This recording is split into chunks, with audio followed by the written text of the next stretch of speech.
Hello everybody and welcome back again to Let's Play Baldur's Gate 3. We're still here in Moonrise Towers and we have found a potentially very interesting place because this might be Catherick Thorm's private room. I mean, just look at the giant bed over here. Clearly this is where the leader of all of this sleeps, right? So yeah, there might be some interesting stuff in here. But maybe before I go and look around, I will quickly talk to my companions and see if they have anything to say about the place or the situation or recent events or whatever. Moonrise Towers. If this Apparently is they indeed do. the very center of the Absolute schemes, then the source of our problem must be in here somewhere. Clearly. And yeah, that's all. But let's see if the others have something to say as well. This is the seat of the Absolute's power. Whatever the heart is, it's connected to this place somehow. I must find out. Yeah, it might be quite literally inside this place, within the walls. So this is the abode of our dear Absolute. It's about as cheerful as expected. Yep, a rather depressing place for sure. Okay, so yeah, they did indeed have something to say. I may want to go back into that room as well at some point because there might be some stuff that I didn't actually look at last time. But first, let's see what we got here. Attracting Drow Exiles. This book is redolent with writing.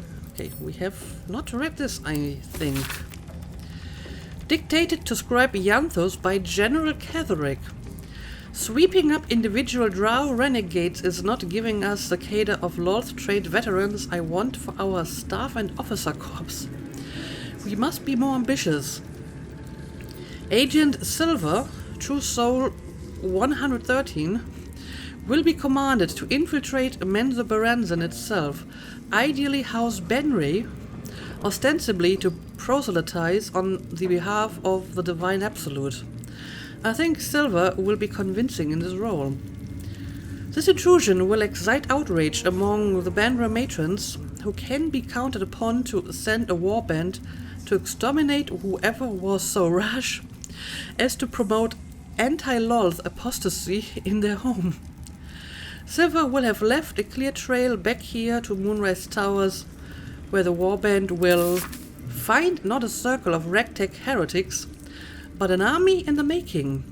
I will parley with the Drow leader, but as we negotiate, her warband will be ambushed, and every Drow warrior we capture will be tadpoled. This accomplished, the warband leader will meet the same fate, and thus we shall acquire our cadre of hardened Underdark warriors. And all it will cost us is the life of loyal Agent Silver. But he is, truth to be told, a tedious enthusiast, and I will not miss him. Well, the general seems to be rather ruthless and calculating, even about his own followers, unsurprisingly. Alright, I guess I'll take that. Okay, we have like a bunch of stuff over here. Unsent letter. Balthazar, I thank you for returning what was mine, and have no doubt all will be well once the war is won. After that, I believe our business will be concluded. A different life, a better life awaits General Catherick Thorm. That is very cryptic. Thank you for returning what was mine. But the letter was never sent, so why not? A rich and fertile land. This ancient map depicts the area surrounding Moonrise Towers in detail, depicting a profusion of local fauna. Deer, rabbits, black bears, and flora, with special emphasis placed on areas for prolific foraging. Yeah, it's not a rich and fertile land anymore, I'm afraid. Invasion plans for Baldur's Gate. Oh. A map of Baldur's... Okay, Gale just noticed something, but let me read this first. A map of Baldur's Gate depicting Upper City, Lower City, and Outer City as far as Worm's Crossing, as well as Grey Harbor and the near course of the Shiontha. Arrows show the intended progress of the armies of the Absolute, with weak points in the city defenses marked with X. So this is recent, because it's talking about the Absolute. You know, sometimes it's kind of hard to figure out whether the war they're talking about is the one from like 100 years ago, or the current one. But this is definitely recent, so he's planning to invade Baldur's Gate, apparently. Can I take this? Always room for more? This seems important. Anyway, what exactly did you find? Was it like the lever over here? Well, I mean, whatever it is, I hope I can just interact with it now. Invasion plans for Here Eltorgard. goes nothing. A map of Eltorgard centering on the city of Elturel and showing the nearby towns of Triel, Scornubel, and Beardusk. A series of concentric lines surround the city, with all avenues of escape blocked off. Plans for a siege. Probably also recent, huh? Invasion plans for the Sword Coast. I think we have seen these already at some point, but maybe they were different invasion plans. A map of the Sword Coast from the Sea of Moving Ice down to just north of Am, including several of the nearer archipelagos in the Sea of Swords. A large red arrow stretches out from the east, then branches into numerous small arrows, fanning out across the land to signify the Absolute's planned conquest. Okay, also recent. I want to take all that with me. And some nondescript potion that will over-encumber me. Alright, gotta give away some stuff here. And I mean, some of that stuff I can sell with, you know, the merchants downstairs.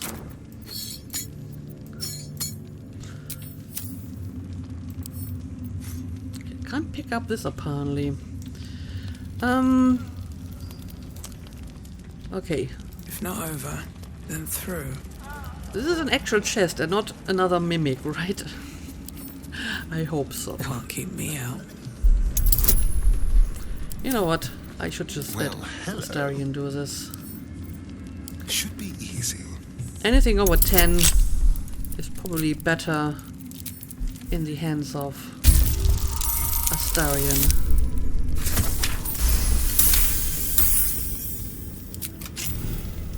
I've got a long road ahead. Oh, another cloak. Cloak of Elemental Absorption. Absorb elemental damage once per short rest. Take half damage from the next elemental attack targeting you, and deal an additional 1d6 of that element type on your next attack. I guess I can just give it to one of my current companions here. And I want to read that letter that I just picked up, but first let's give that cloak to someone. I guess Gale can have this one. It does fit color-wise pretty well too, so there we go. Letter to Catherick. Okay, that might be interesting. My darling husband, I know my time is drawing near. I don't want to leave you. I don't want to leave our little girl. But I'm not writing to lament our lot. It's ours and no others. Though the city of judgment is dark, I know Our Lady's light will find me even there. I will see her shining spires and walk the silver gardens we've both dreamt of. I go to my reward and leave quite a task to you yet, my heart. Saloon's light shines bright on our little one, but she will need a guide to keep on her path. I have no doubt that she will keep you on yours. It's the same path, Our Lady's path, and one day I know it will bring you both back to me. Only not too soon, I hope. I won't say goodbye. There is no loss, only temporary separation. How I love you forever, Melodia. Okay, it's Ketheric's wife. She apparently was a devout Selenite, and then she died. And I guess this may have turned Ketheric towards Shah, but clearly Melodia very clearly told him, you know, you have to keep on this path and we will see each other again if you follow this path of Silunes. So yeah, it's still weird that he would just convert, even though it was basically his wife's last wish that, you know, he sticks with this. But still, pretty interesting. Oh, Gale is inspired by that, apparently. Alright, alright. Missive from Gortash. Here we go. We have heard that name before. General, given what we know from my research about the Gith artifact, I can't emphasize enough how critical it is that it be recovered. The power that artifact contains can boost our own efforts to unforeseen levels, but if it falls into the hands of enemies of wit and persistence, it could bring down all of our plans and schemes. The body of our hand-picked captain for the artifact raid wasn't found in the wreckage of the Nautiloid, and I'm not at all easy in my mind about that fact. Find the artifact, employ rigorous means, do not fail, Lord Gortash. Okay, so they're talking about, you know, the artifact that protects us against the Absolute. And apparently there was someone on the Nautiloid to retrieve it. I guess this person is dead now. I hope that person is dead and not one of my companions who is secretly a spy. But I don't really have any reason to believe that at the moment. And isn't that the guy that Karlek spoke about? I think it may have been. Or maybe I'm misremembering the name. I don't know. It will come to me. Okay. Yeah, there is like a lever somewhere over here. But first, I'll catch a break. Let's see what we got here. Probably just a bunch of loot, nothing too special. But hey, these are supplies, and I don't want to leave them behind.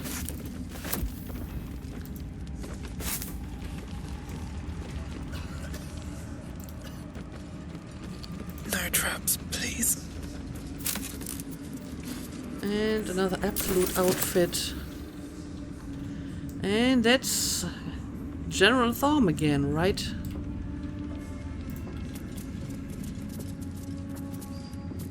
The lever just might be for this door here. Okay, apparently the door is going outside. Yep, it's for the door. Okay, before we go outside, let's make sure we have seen everything inside here.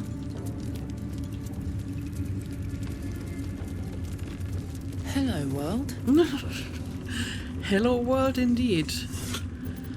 Why is there an urn in your private place? And yeah, I don't think any of this is important.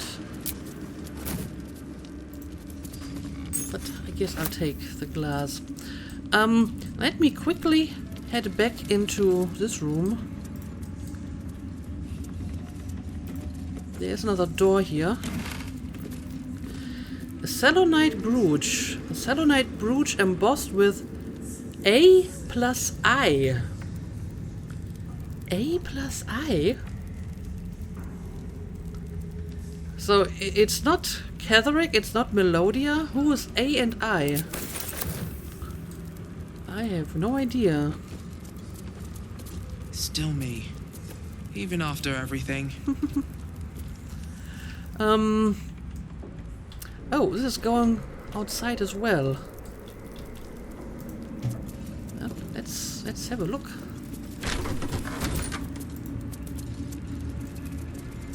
Ooh. Look at this place.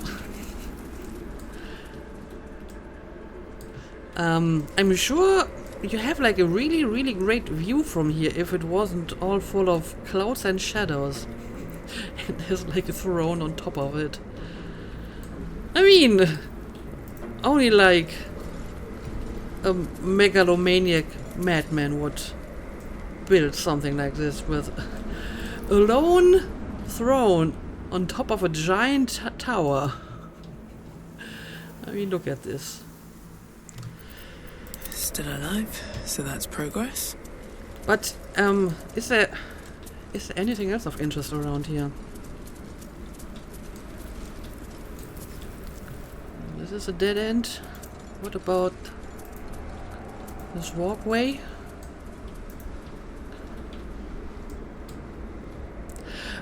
Oh, I think I know where we are now. Is this where we found the roots to climb up? No, this was on the other side. This was on the other side.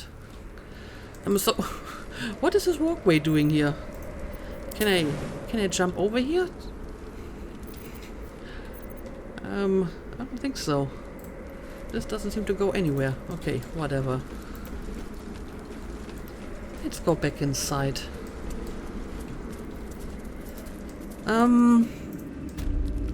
Okay, we have another locked door here, but yeah, I think I probably shouldn't go through here because there's someone on the outside.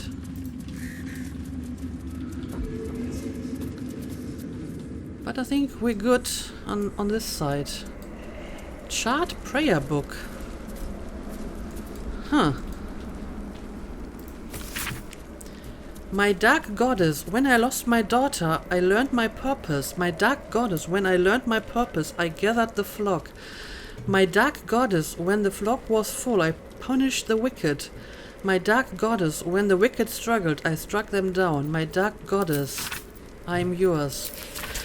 Oh, did the daughter die as well? I'm not sure if we heard about that before. But I guess that would explain a few things. So the mother died and she was all like, yeah, you and your daughter, you have to keep on the path, and it's like the will of Selune or whatever, and we will meet again, and it's going to be fine. And then the daughter dies as well. And that's what finally pushed him over the edge. I guess that's at least a bit of an explanation, so I can see that this would break a man. Okay, now we are on the other side. Okay, this is where the roots are, so yeah, we have seen this. But there's also a door over here. Well, I can't see what's inside. It doesn't seem that there's anyone on the other side though. This guy is somewhere on a different level. Don't give me trouble now. Let's see. 30! Well, Asterion, What a day. this is definitely a job for you. A crooked touch.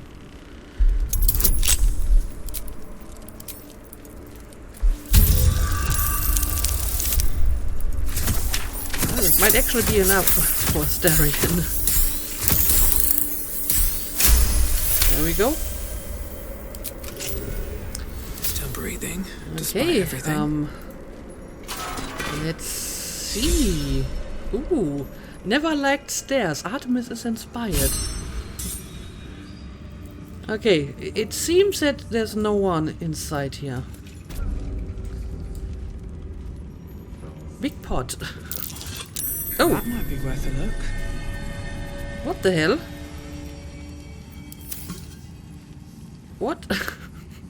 I just opened the big pot and Never wanted the easy path. well, I did something. Bookshelf labeled Musty tomes. Oh. Ancient altar. Huh. Okay, I have to put something inside the ancient altar, but I have no idea what. Bookshelf labeled poisons and venoms.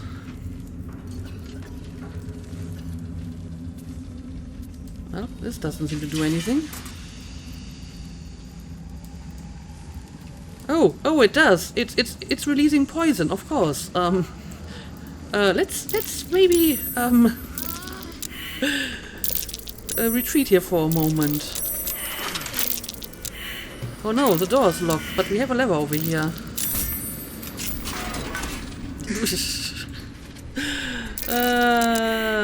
Well, that didn't work out so well. Okay, is it gone? Okay, apparently it's gone. Okay, so when I used the musty tomes, it showed me the ancient altar. This just filled the room with poison.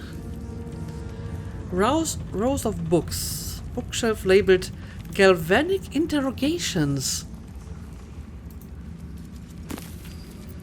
Okay, these are actual books.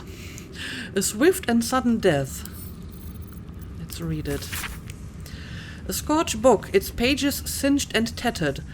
Though its contents have been rendered illegible by some unknown phenomenon, it is still possible to make out the dedication.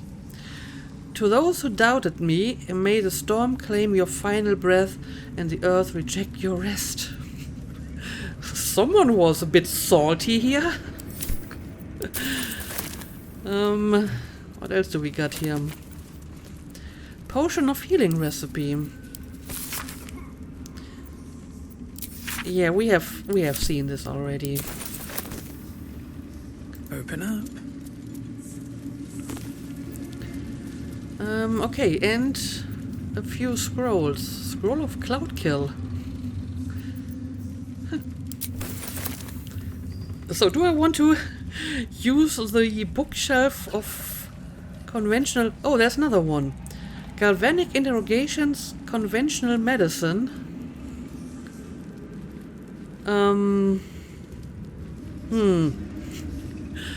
Sure.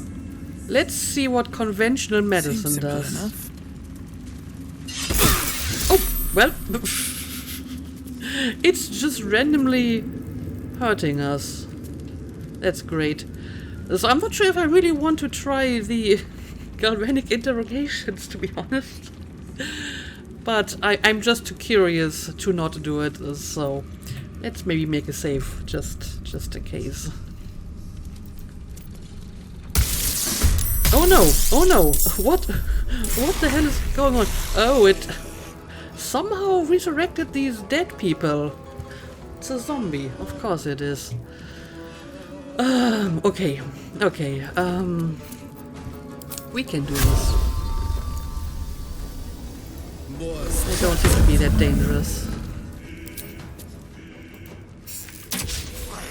Well, but apparently not as easy to hit as I thought. I've missed this.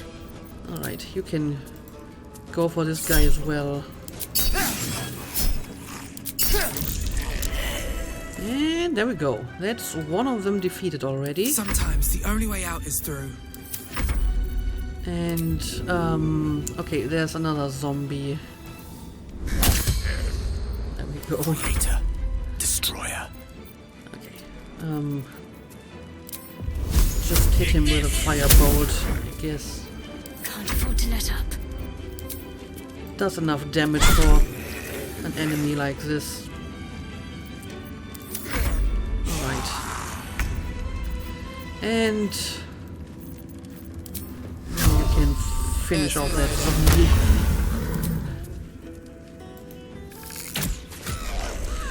Okay, well, someone apparently built a bunch of traps here. So, as far as I can tell, only one of these bookshelves actually did something non-hostile, which was the bookshelf of musty tomes. I'll give it a shot. So, what am I supposed to put inside here? Maybe the book that I got from the bookshelf, since it's labeled musty tomes. Okay, that would have been too easy. Okay, well, I guess I will just look around a little bit and see what I can find. Balthazar's apprentice. What happened to him? And I mean, we just read about this Balthazar person. Heart. Okay. Let's have a look. Another corpse. And another heart.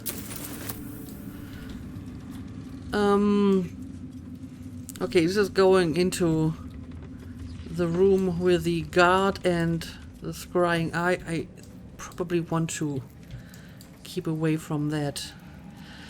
And another That will heart. fit in my pack. Balthazar's personal notes, 2. Note, install a drain beneath library's conventional medicine shelf. It's wasteful to let all that blood seep through the flagstones, and it will rust the spikes besides. Align letters through the above the same hand in fresh ink below. Disregard, the smell gives me sweet dreams. What the hell? This seems to be a charming person. And I need to get rid of some stuff already. Like, I don't need any of that, I'm sure. I definitely need to go down to one of the traders and get rid of some of this. I suppose I don't really need any of that at the moment. Oh, another moon lantern.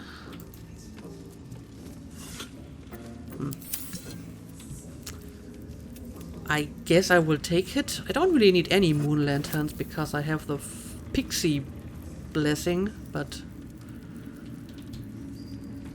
doesn't hurt to take it, I suppose. Goblins, the Maglobiet Gambit.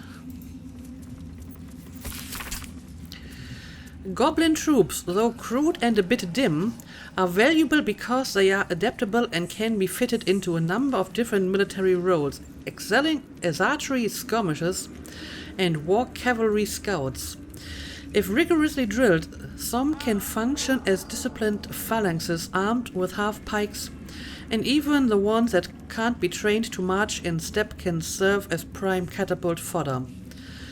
The key to recruiting a tribe of goblins is their profound respect for their priests, who lead the tribe member in the worship of all-conquering Maglubiet. Therefore, let the high priest of the 7 tribes of the southwest Sword Coast be invited to a grand council, a feast where they will be well-fed, well-flattered, and well-lubricated with jugs of plonk laced with a mild paralytic. The priest will awaken with new guests in their crania and be led into docile devotion to a new and greater god than Maglubiet, the Absolute. And trust me, where the priests go, their warriors will follow. Advisor Balthazar. Yeah, apparently they had some very elaborate plans to recruit like drows and goblins and how, to accomplish that. This is all very well planned out.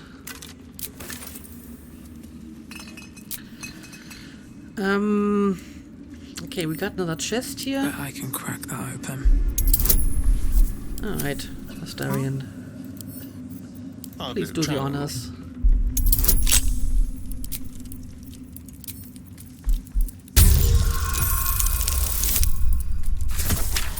Again, that's probably enough for Astarion. Yes, definitely. All's well that ends. Not as bad as it could have. And that's another cloak. A deadly derivation. When you poison a foe, heal yourself for 1 dice for hit points. I guess I could give this to Astarion.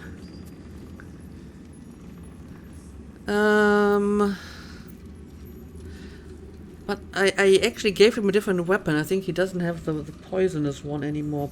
So I will think about who should get Don't mind if I do. that cloak.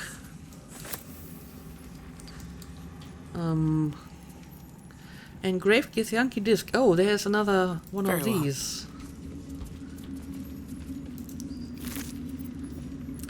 And another heart.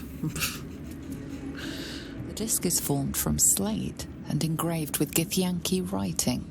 It closely resembles the disc that Lae'zel deciphered. This time, the symbols easily resolve into coherent words and sentences.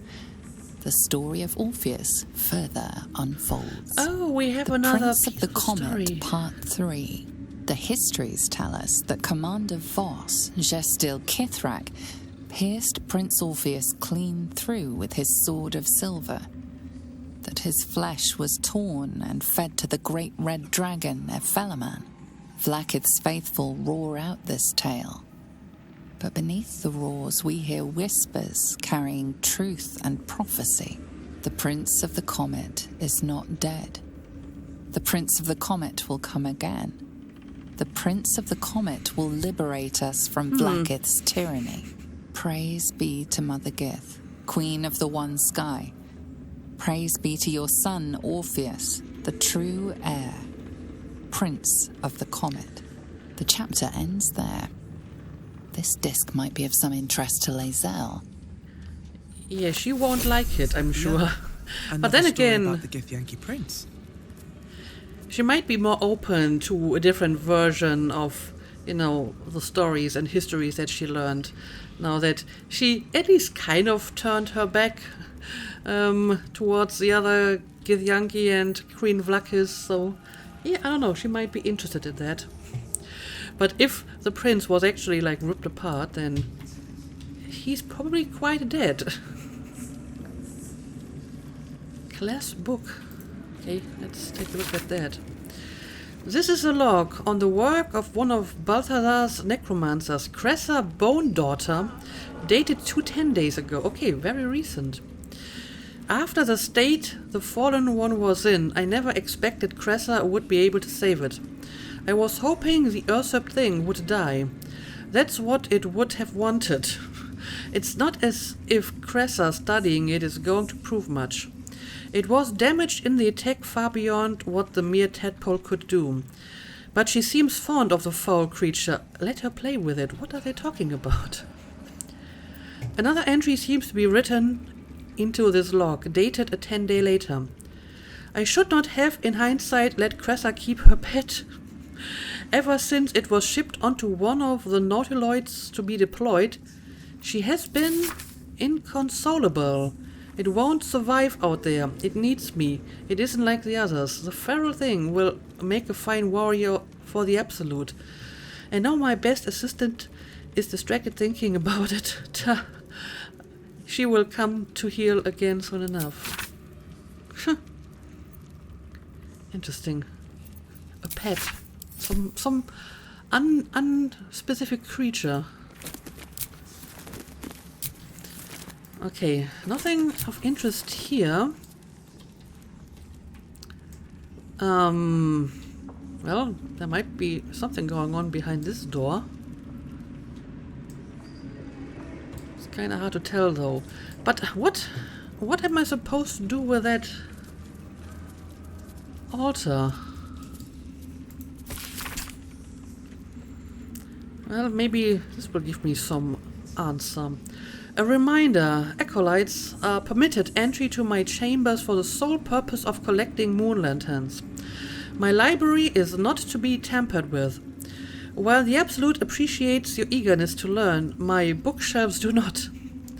Any request to borrow from them must be given to me in advance, and I like to be refused.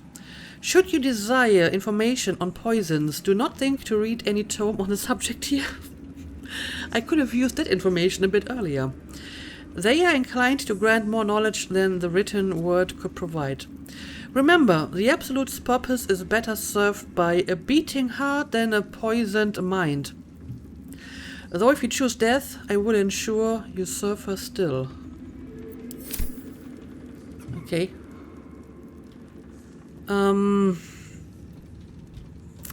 So...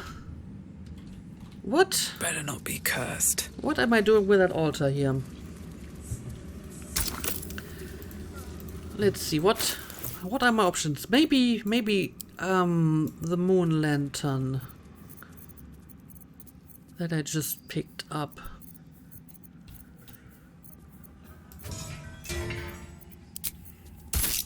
Nope.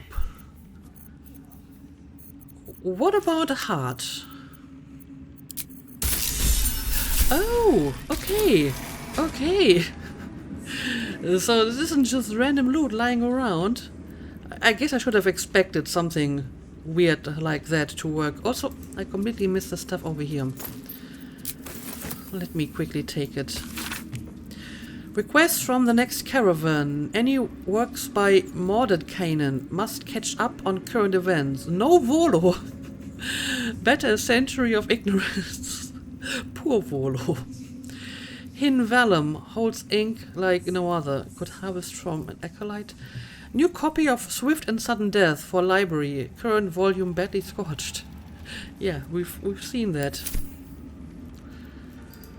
And a traveler's chest with more stuff inside. Okay. What do these do? Nothing. Okay, so we have like a hidden door here. Let's see. Ooh. Oh. What is going on over there? First, let's touch me. Take a look at the chest here. Let's crack it open.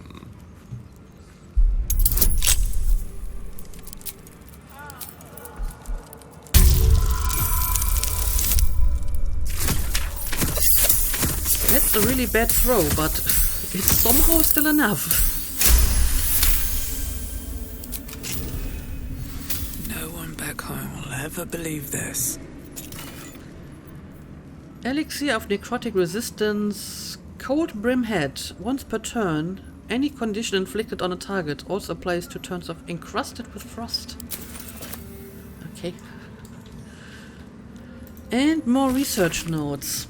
I have redirected some materials from beneath the tower. I planned to simply raise what forces I need inside the mausoleum itself, but the general prefers that no more of his family crypts be disturbed.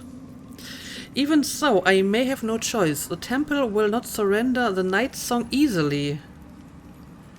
I mean, that's what we're looking for as well. And the general's invulnerability depends on it. Oh. I think that's information we haven't heard of before. I think the Night Song was completely unrelated to my main quest as of now. Okay, interesting. I'm sure he will forgive a little transgression if it frees the army to move on Baldur's Gate at last. Okay. Right, the Night Song. This Night Song sounds like the source of Kethric's immortality. Yep, that's new information for us. I didn't realize that these quests are connected. This just seemed like a random side quest.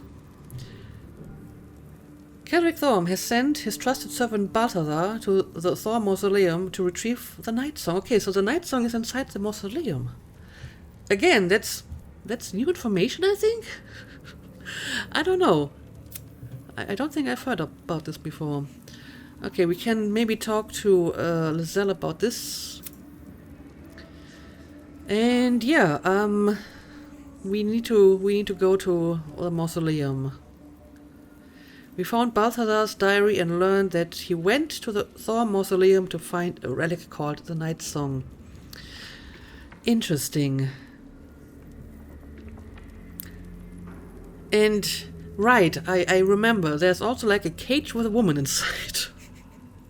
So that must be an interesting place, that mausoleum. But one thing at a time. First, I would like to see what we have going on Path over lies here? before me. The Necromancer was experimenting on the tadpoles. So But they were Baldur is the already Necromancer. imbued with Netherese magic. So where did that magic come from? Why do you ask me? That pixie? Oh. There's like moon lanterns and the pixies used to be inside. Oh, I just picked up the dead pixie, really? What the hell? Can I just look at it in my inventory? There it is. I mean, I can't do anything with it. It's just in my inventory now. A dead pixie. Well, that's great. There's actually more than just this one. A broken moon lantern catches your eye. Its glow now snuffed out. And a ritual circle. Carved into the bench's rotted surface are strange, half-faded sigils. A magic circle of some kind, thick with darkness and decay. A ritual circle. And a complex one at that. I've seen such a construction before in the writings of the Weave Pasha Raven, though his vision was not so tainted. I have no idea what you're talking about. What is its purpose? Is it dangerous? Can we use it? Yes, what exactly does this do? The sigils are written in a curious mix of tongues. Ancient Kalashite, Netherese, something else I can't quite make out. If I'm reading it correctly, it was used in the creation of moon lanterns. Okay. It's been mostly drained, but even now contains a powerful dose of shadow weave. The discarded pixie corpses might still contain enough essence. With one of the broken lantern casements... Yes, I think I'll be able to craft one more lantern. And with a slight modification of the casting gesture, it might be able to wield the shadows instead of repelling them. Though, Mistra's eyes may be upon me. And she'd forbid me dabbling with such magic. She'd want it destroyed. Wasted, arguably. Okay. I mean... Forget what Mistra wants. Think about yourself and what Lady Shah's power could do for you, Gale. Make the lantern. Spread her will. Are you trying to convert Gale? I mean, we don't actually need another lantern. We have the pixie powers. I mean, apparently this lantern might be even more powerful than a normal lantern, but honestly, I would prefer not to dabble in this kind of dark magic. Destroy this foul thing before it pollutes any further. Mistra's not here, and I say you go for it, craft the lantern. Let me deal with the circle. I wouldn't even know what to do with it. We shouldn't interfere with it, leave it alone. It's your choice, Gale, whatever you want to do. I mean, I'm kind of curious to see what he would do. So maybe I'm going to leave the choice to him. Very well. Stand back, if you please. It doesn't take much. The sigils fade, the circle's tainted magic Okay, so he dissolving destroys it. harmlessly into the I ether. thought so. Not bad for a wizard who slept through his Kalashite lessons, eh? I guess I'm impressed. Alright. So... Oh, Gale apparently wants to talk to me. Did you feel that? What? I wasn't surrounded on all sides by the darkness of the Shadow Curse lands. I'd think it was Mistra herself brushing against my skin. I felt it too. It was like my skin became charged with something, more alive somehow. I didn't notice anything. She's not speaking to you, Gale. I doubt she's come to give your arms a stroke. Mistra can't enter the Shadow Curse lands. I don't know, can she? The curse that afflicts the land appears to be a manifestation of an incredible amount of dark magic. The sort manifested through the Shadow Weave, and is an altogether different form of magic, drawn from the negative spaces left in the Weave's wake. It is Shah's domain, not Mistress. I'm surprised she would risk making contact here, however briefly. She's left some tiny part of herself to watch over me, I think. A boon to help us reach the heart of the Absolute in one piece. If you say so, I wouldn't know. Unless this boon of hers saves you from detonating the orb, it hardly seems worth it. Ignore her, Gale. She's trying to manipulate you to convince you to do as she asked. Given all we're up against, I'm grateful for the help. Yeah, I don't know. Is this actually going to be helpful to us? True enough. And somehow I doubt that's an order Mistra will be willing to rescind, no matter how many times I impress her. The stakes are simply too high. Strange, though, that she would reward me for such a service now. She's hardly been forthcoming on that front since my banishment. Perhaps So I'm what could this overthinking mean? things. A blessing's a blessing, and this one should come in most useful. Okay. So, did this actually give you anything? Mistress Benevolence. Condition. Gale has advantage to concentration checks. Also, I think I got the dislocated shoulder from the absolute tentacles in the wall. This is rather unfortunate. I should probably take a long rest at some point to remove this. But either way, I think this will have to wait for another time because the episode is getting kind of long. So we're going to make a cut here and continue to look around here in the next episode. So as always, thank you for watching and see you again next time.